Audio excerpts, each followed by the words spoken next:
Welcome to another gorgeous day and another day of Dose of Did You Know, where intriguing, inspiring, unique individuals come to talk love and life and how it brought them to where they are today. And back with me is the gorgeous Miss Tarrish. How are you? I'm great. How are you? I am doing fantastic, and I am so excited that I'm going to see you tomorrow. Tomorrow. I know. I know, I felt like I just saw you, and now I'm like, shoot, dog, I get to be back and hear you. But before we get going about life and you, tell the world a little bit about who you are.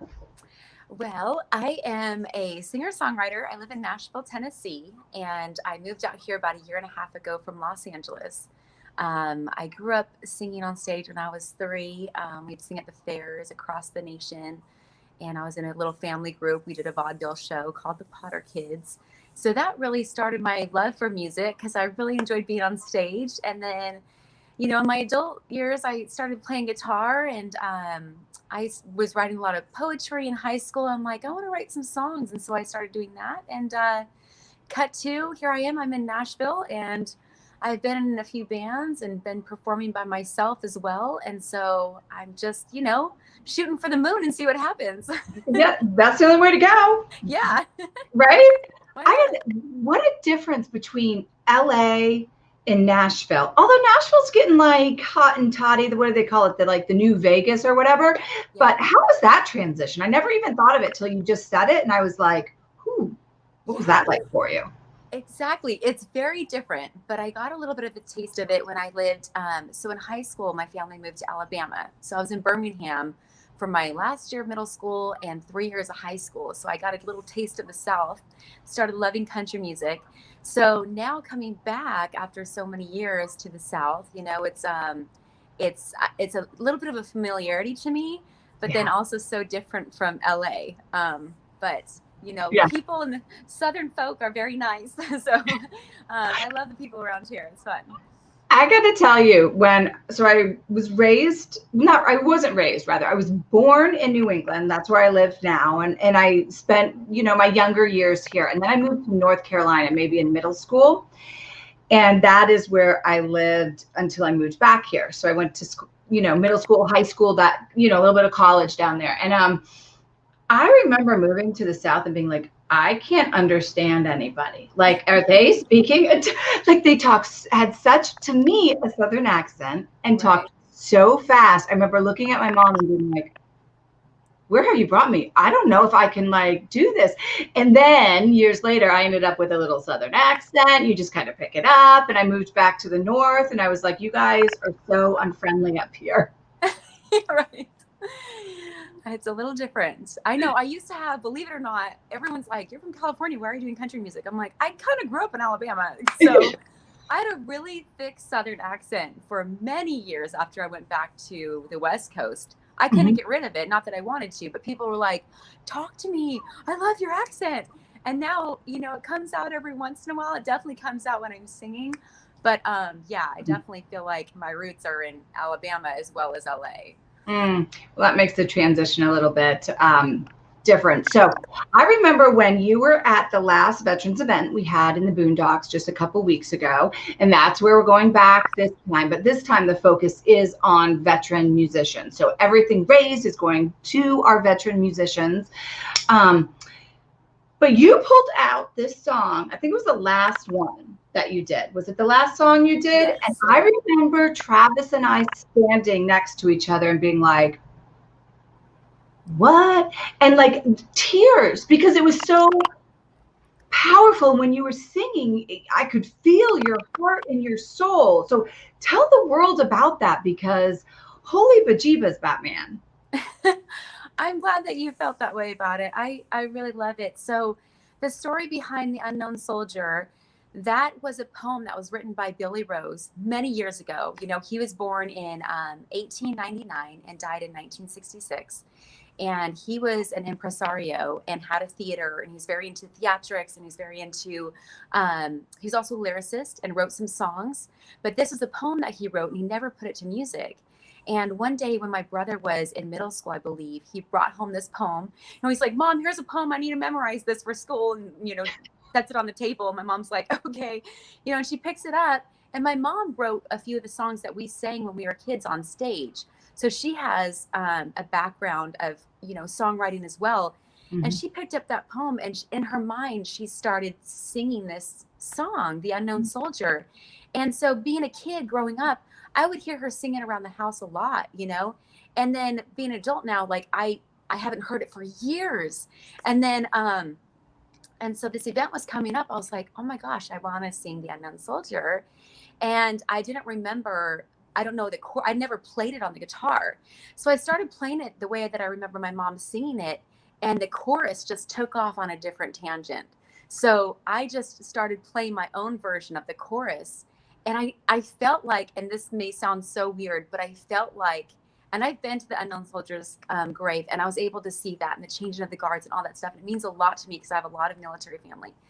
And so just seeing that and just hearing, and I get teary-eyed, but like, I felt like the Unknown Soldier was speaking through me. And it was just so beautiful. And so I just love that song. Every time I sing it, I sang it just the other night on stage again. That was the second time I ever sang it on stage. But it means a lot to me because I really love the soldiers and those who have sacrificed their lives and their families. And it just is such a beautiful song, a beautiful poem written by Billy Rose. My mom did the arrangement for the poem to make it into a song. And then I just helped her with, I'm like, Mom, I think I just changed your song. Are you mad at me? No, so I sent it over to her. I go, Mom, I have a different chorus. I go, what do you think of this? And she's like, oh my gosh, I love it. So her version of the song, the chorus was very similar to the verse. Yeah. And so I just kind of took it in a different direction. Songwriting comes in many steps. So, yeah, but this is kind of how it ended up. So that's the long version. No, I love it because, and that makes total sense why I felt like your heart and your soul were singing to me. And I remember Travis and I having this conversation during it for like short snippets, because then we got sucked back in. But it was like, you had to say what's on your mind, but you didn't want to talk during the actual song because it was so powerful. And we still now talk about it. So just for my own sake, are you going to play that again? I am. Okay, good. Okay, good. So everybody out there, because we always live stream, you will hear it. If you didn't hear it the first time, you're going to hear it the second time tomorrow. So stay in tuned to that. Do you think that it was so powerful to you because you have family? Like, I know your brother is still active in there, because I know when my son joined the Marines, like my cousin joined right after 9/11. He graduated high school and he joined, and he was on 3 tours and all of that. And when my son went, I felt a little different. It was like a little. It wasn't better. It wasn't worse. It was just maybe deeper because it's my son, not my cousin. Cousin, I love you. You know, you're my best friend, but just saying. So do you feel like, because you have family, your brother, that your connection is a little bit different or deeper? Definitely. My dad served in the Army, and my grandparents served in the Air Corps, and my 2 brothers, 3 brothers, 2 of them served in the Air Force. One of them is still in the Air Force. And they've both been on tours. And, when they go out, you're just praying, you just get worried for them, mm-hmm. And I'm like looking at the blanket that my brother brought back for me from Afghanistan. It means so much to me. And he brought it back so many years ago, but it just definitely, it touches home, and it just makes you realize, what other families go through when their loved ones are out there. And so, yeah. Yeah. How old were you when they went? Because I'm thinking so I know it as a mom, but my youngest son, he was little, when Jake went. He was probably, I don't even remember. God, whatever. He was little, and they were so close. And he would cry every night when Jake went to boot camp, because he missed him so much. Every night he cried himself to sleep because he wasn't there. But we were a very close family, so they would share a bedroom right until Jake graduated high school. That's how close of a family, brothers they were. So how old were you, and what was it like? Do you even remember? So I do. I was older than them, so they're my younger brothers. So I was already off at college. But but I remember when they left, and I remember getting letters from them, and just praying for them all the time, and making sure, hoping for their safety. And my brother Trek was engaged when he went off to boot camp, So he met his wife. He got engaged on their first date. He was so in love with her, and she felt the same way. It's just match made in heaven. They now have 6 children, and they're super happy. And it's just Holy crazy. cow. So he was 3 months, in boot camp, and then they got married the second week he got back. So, Wow. pretty incredible. And then my youngest brother, Talon, he, when he went away to the Air Force too, it's just like, you keep in touch with them and you just hope for their safety and you just wish them luck. So, yeah. But talk to me. Okay, so that was one powerful song of yours. Then you played, I don't know if it was your first one. I'm trying to remember now the order, but you played another original song that night. Yes. How do you do that? Okay, so sometimes when I'm doing something or speaking, I'll be like, that was amazing. And then I'll try to like write it down. I'm like, I need to walk around with a recorder because I don't know what I just said, but I remember it was amazing. Or someone would be like, "Ooh, repeat that," and I'm like, I can't, because I just talk from my heart and verbal vomit. How the heck do you write something and be like, "Ooh, that's it," and then remember and do it again? Like when you were talking about the song "The Unknown Soldier," how do you do that? How do you write it? Or just like remember if you're playing something and you're like, "Ooh, that sounds good." How do you know what you did? Yeah, sometimes it leaves you because sometimes that melody is there for like 1 second after you sang it and you're like, oh my gosh, and you go record it and you're like, you can remember a little bit of it, but some notes are different. You're like, no, it didn't sound like that. So when I'm writing, I always try to like record the whole session, even though, because you have to, those special moments sometimes are not captured and sometimes it really hits you. And then I have moments of songs that I wrote like 10 years ago, and they'll just jump back in my head. I'm like, oh, whatever happened to that song? I didn't finish that one, or, but yeah, you got to capture that moment, or sometimes it just leaves you and you're like, no. Yeah. So. Okay, so I am right. I just need to like follow myself around with a recorder. Yes. Little awkward for everybody else out there, but if I want to capture, because they sleep, they come and go, and I'm like, dang it. Sometimes, it's funny. I heard this story about Taylor Swift, and I'm like, I do the same thing. She'll be having a conversation with somebody, and she's like, hold on 1 second. She'll turn around, and she'll pick up her phone, and she's like, and seeing right into her phone. She's like, okay, sorry, I had to write this down. And I'm like, I do the same thing. Or I'll have a napkin. I'm at a restaurant. I wrote half of a song on a napkin. The melody was all in my head. I didn't even have my guitar. I was waiting for my food, and this song came to me, and I was like, and I just had a napkin, And so I'm just like, do you have a pen? And I just wrote the whole thing on a napkin, which I kept because I really like the song. But yeah, just wherever you can. Sometimes inspiration hits when you're in the shower and you're like, oh crap. You're like, what do I got? Nothing. Soap on the wall. Has that like developed as you've developed as an artist? Like things come to you more often than they did before? Yeah, they do. And they come more when it's funny. When you have a talent, don't hide it. Keep working on it.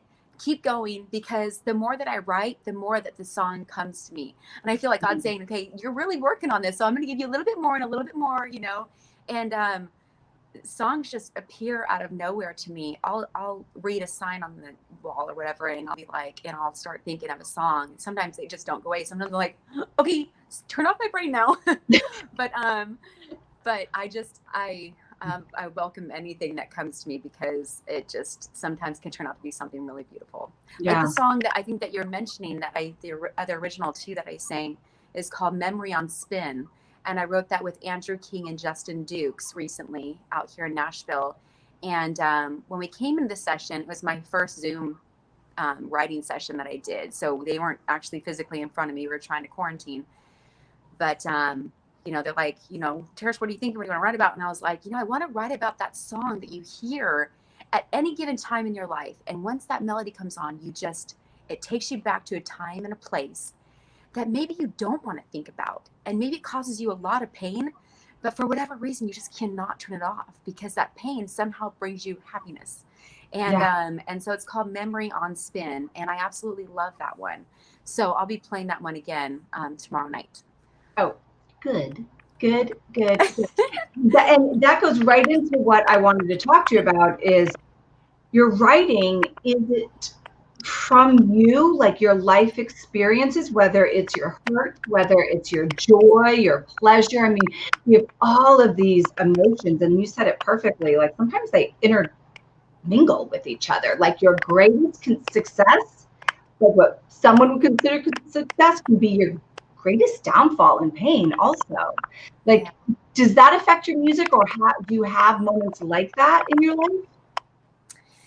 Yeah, we're if I'm understanding your question right, just sometimes your greatest pain can become a beautiful song or memory or emotion.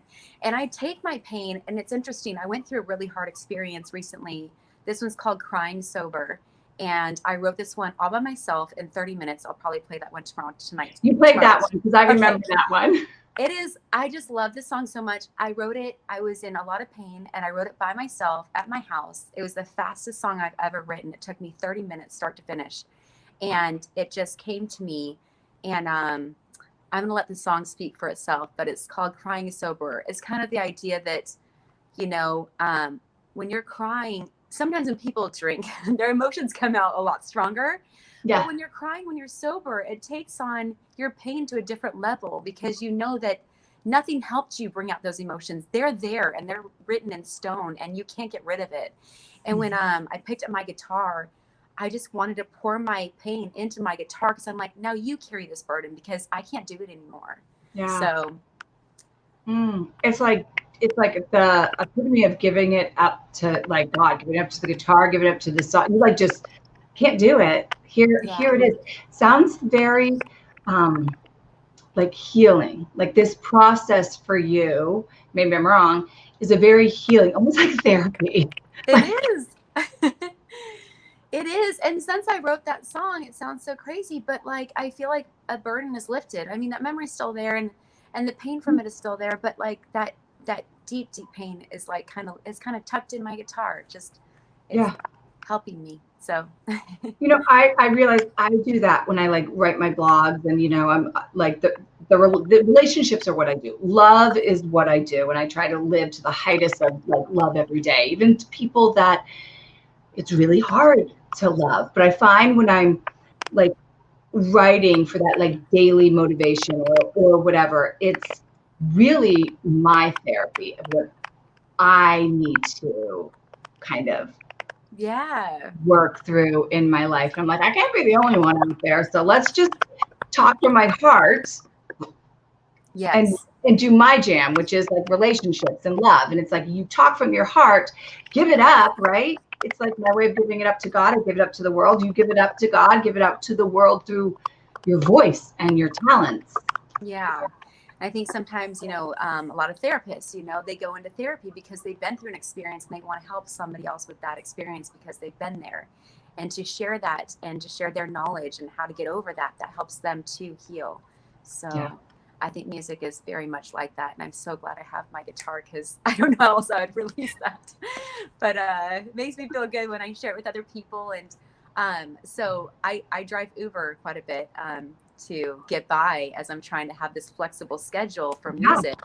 And I was driving this passenger the other day, and she seemed like she was just having a hard time. And, you know, and I love it when somebody gets in my car, and if they're not having a bad day, I want to like change it around and like make them happy. I'm like, if they can have this 15 minutes, I can just change their life around and make them happy for just a little bit. Like, it just makes me feel so good. And I was talking to this lady, and she's like, you know, telling me about her hard day. And I was like, oh, and I go, do you mind if I sing you a song that I wrote?